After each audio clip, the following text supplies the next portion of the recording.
AP Calculus AB, Unit 8, Day 8, lesson, walk the line. I'm going to try the warm-up. You have some problems like this in your next test.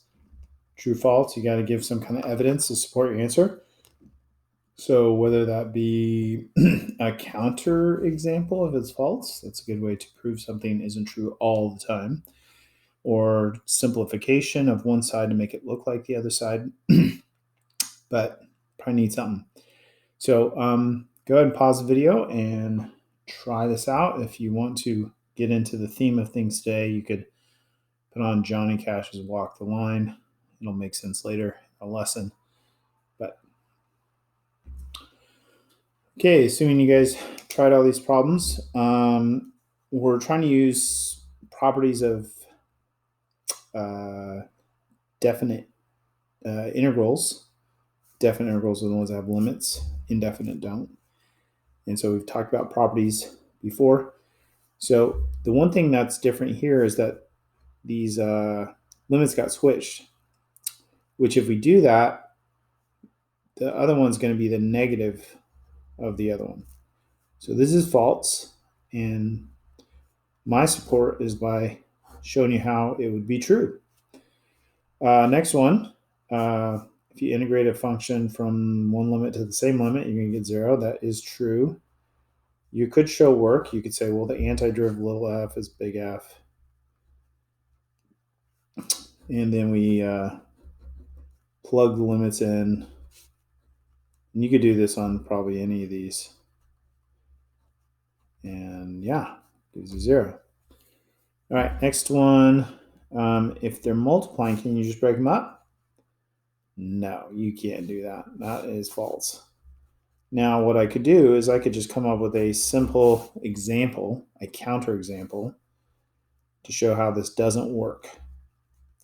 So pick an easy function, maybe like a power rule, like you say, well, x to the 5th would be x to the 6th over 6 plus c. But we could rewrite x to the 5th as like x squared times x to the 3rd.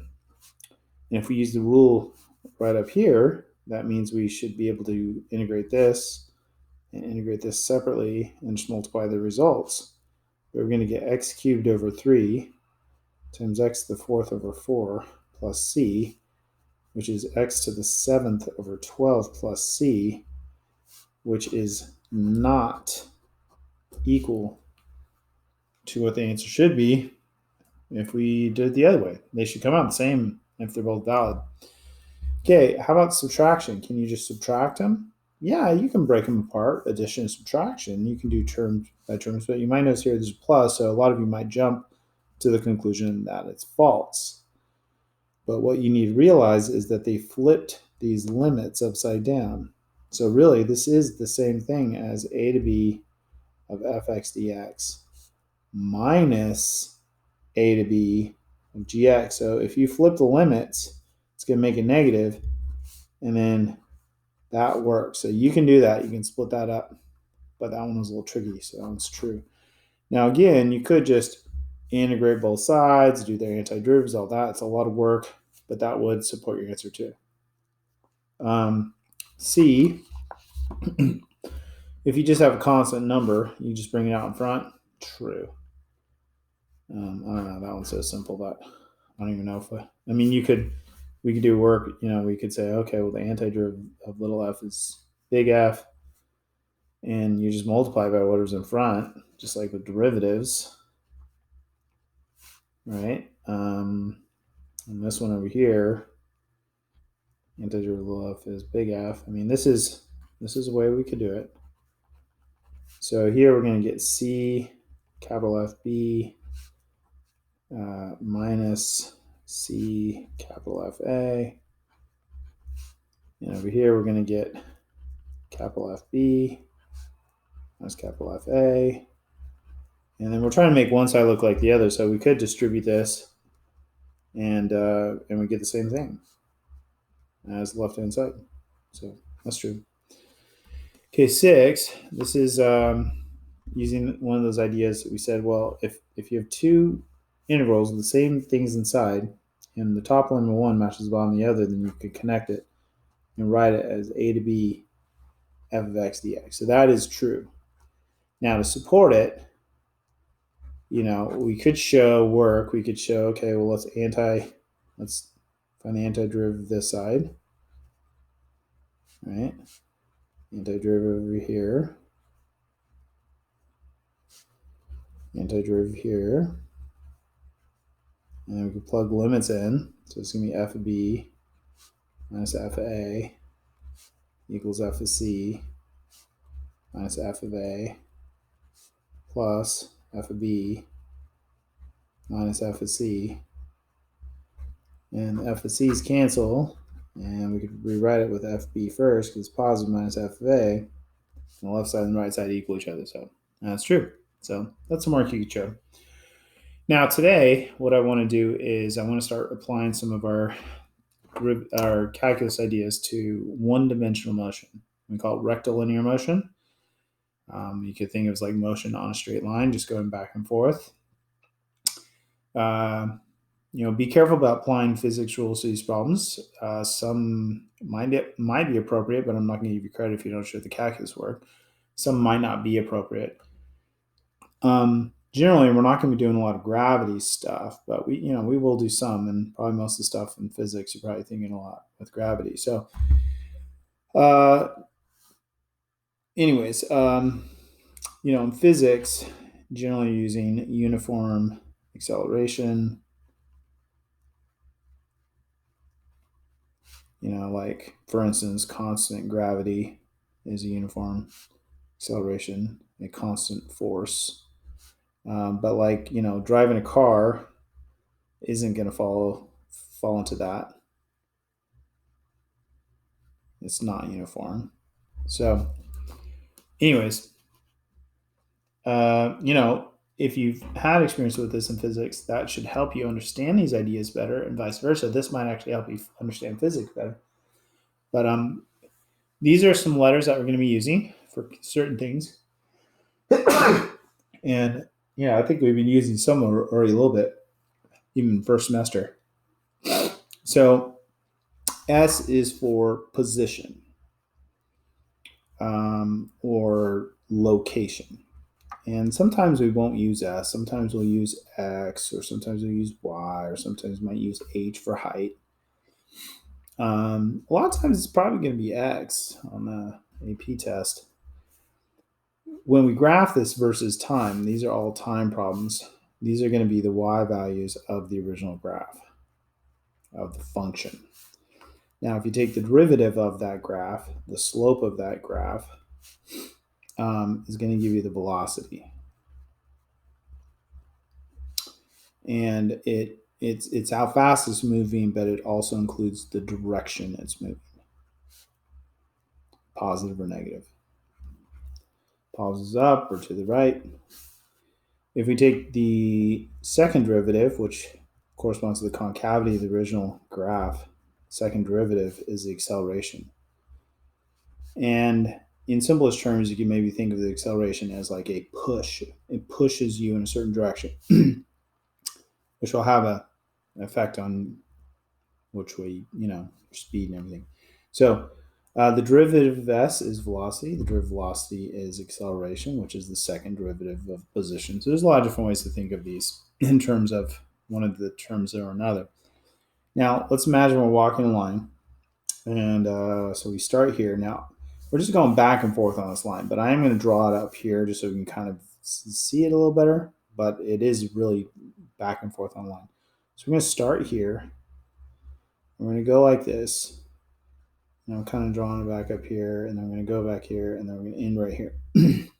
Now, even on the homework, I think you might have a problem too, where you have to try and draw some picture like this or something and kind of label it. So let's see. If position, when is the position positive? When is Johnny to the right? And I'm going to use Johnny for Johnny Cash. When is Johnny to the right of 0? S is negative when he's to the left of 0. So that's really just position, right? That's location. If we're dealing with gravity or vertical motion, that would be above, ground level or below ground level, or whatever level is 0. Velocity, which is derivative position, is when Johnny is moving to the right. And when it's negative, Johnny's moving to the left. Has no idea where you're at. That's just direction moving. If it equals 0, it means Johnny's stopped, not moving. Here, Johnny's moving up, Johnny's moving down, instead of right and left.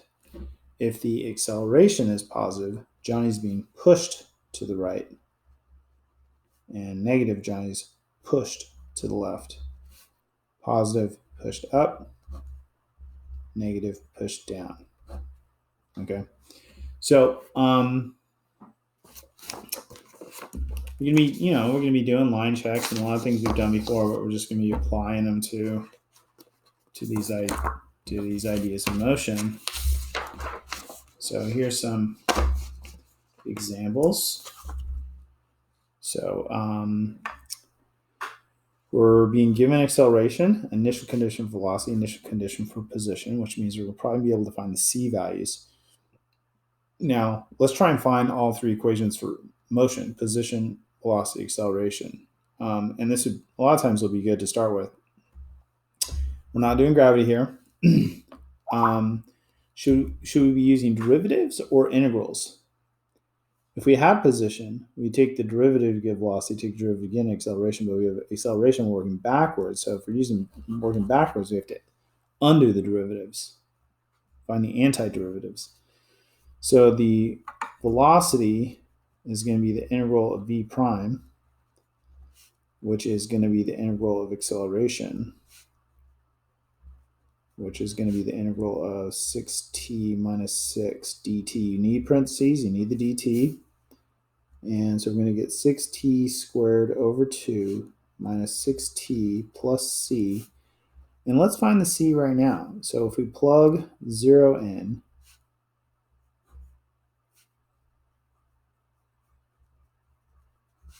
we should get 0 according to the initial condition. So c equals 0. So the velocity equation is officially 3t squared minus 6t, and that's it. So we're half, that's one of the, we have one equation right here already. So we have 1 and 3. Now we have the second. Now we need to get position. So position is going to be the integral of s prime. If you integrate s prime, you should get s. Well, that's the same thing as the integral of velocity, which is going to be the integral of 3t squared minus 6t dt. You need the parentheses, you need the dt. I will take out points for those things missing and work on tests. So the antiderivative is going to be 3t cubed over 3 minus 6t squared over 2. Just doing the power rule, bump it up 1, divide by the new exponent, plus c. Let's plug in the initial condition of 1 that they gave us. So we get 1 cubed minus 3 times 1 squared plus c equals 4. And so that's going to be negative 2. So we're going to add 2. And we're going to get c equals 6. So our final answer for position is going to be t cubed minus 3t squared plus 6. Now, that's where a lot of the work is initially on these. Now, if you can get these, then you can answer all kinds of questions about them using the work that we've been doing. When is the particle or object or Johnny moving to the right? Well, moving to the right is when velocity is positive, right? So we got to figure out, well, when is velocity 0? So we find the velocity equation. We already found it. And we do a line check. We're going to set it. We're going to set it greater than 0. We're going to find the zeros, the critical points.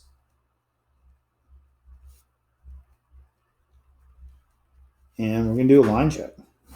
Label line check. We have lots of different line checks here. 0, 2, no bounces off the graph. Test a value. Tell me what you test. I'm going to test for a right. True, false, true.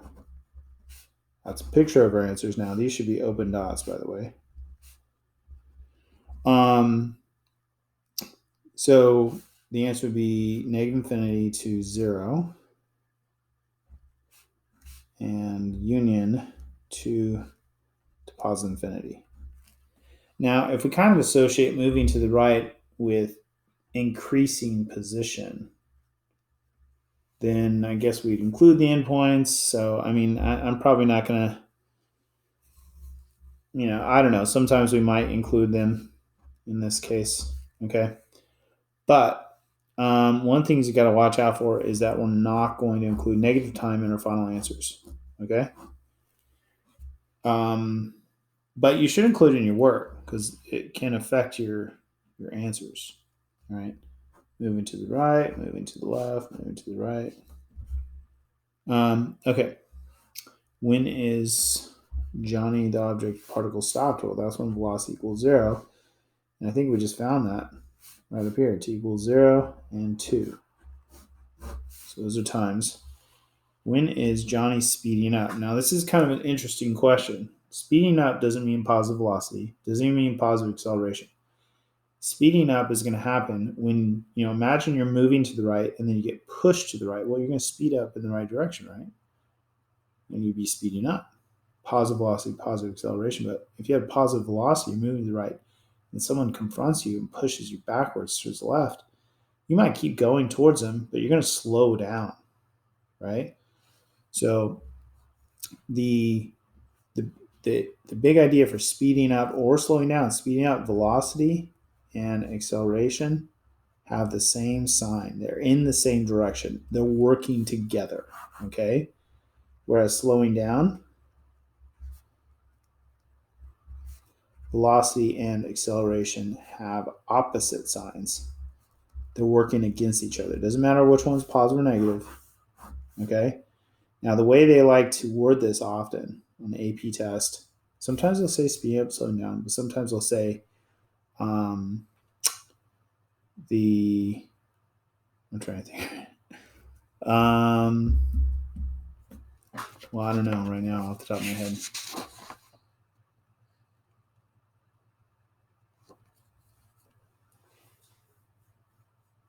Well, when we see it, I'll let you know.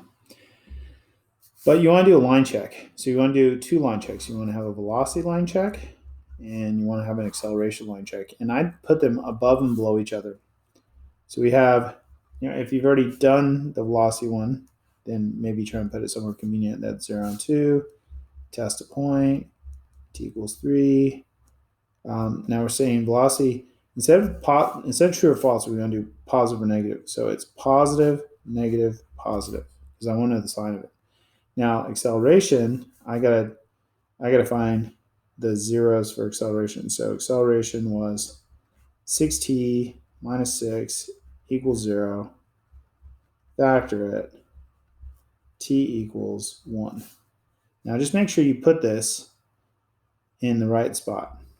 And you're probably not doing open or solid dots, just kind of marks. Test the value. T equals 4. It's going to be positive. It's going to be negative. So speeding up is, they're going to have the same sign. So that's going to be here. They're both a negative. And here, they're both positive. Okay? So that's going to be 0 to 1 and 2 to infinity.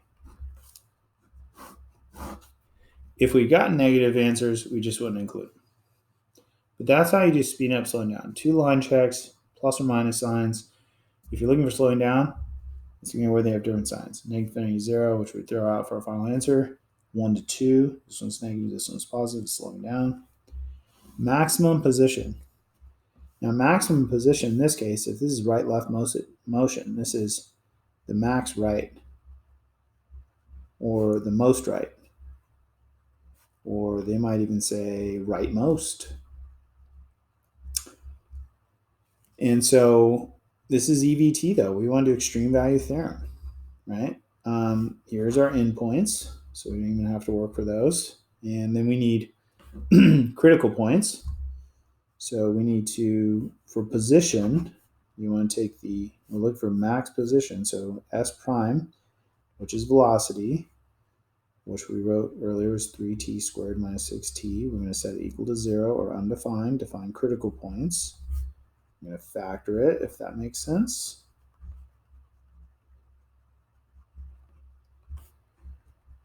And we'll get our critical points. Now on these problems, I'd probably call these turning points, because this is where it changes direction. Unless it's got even power. It's going to turn and then turn again. So then we'd make a table, put time in, put it into position.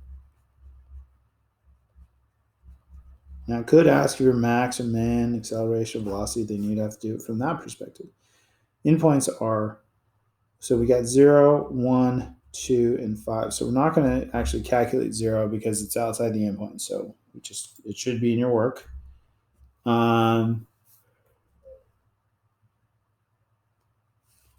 We'll plug these in. 1 minus 3 plus 6 is 4. 8 minus 12 plus 6 is 2. 125 minus 75 plus 6 is 56. So here's the max. Same work if you're looking for the min or the leftmost point. And so, we could write the answer. The maximum position is 2 when time t equals 2. Oh, wait, hold on. I was doing it wrong. 56. 56 when time is 5 by extreme value theorem.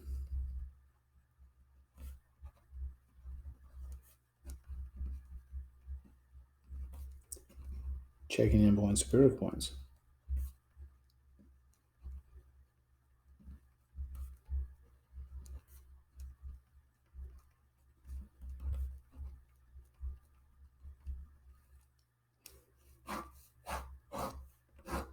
There we go. Okay, so today's assignment out of your book. Mostly odds, all but one. So check them in the back of your book. Try them out. It's a lot of looking at pictures. You might sketch some of them. And there you go.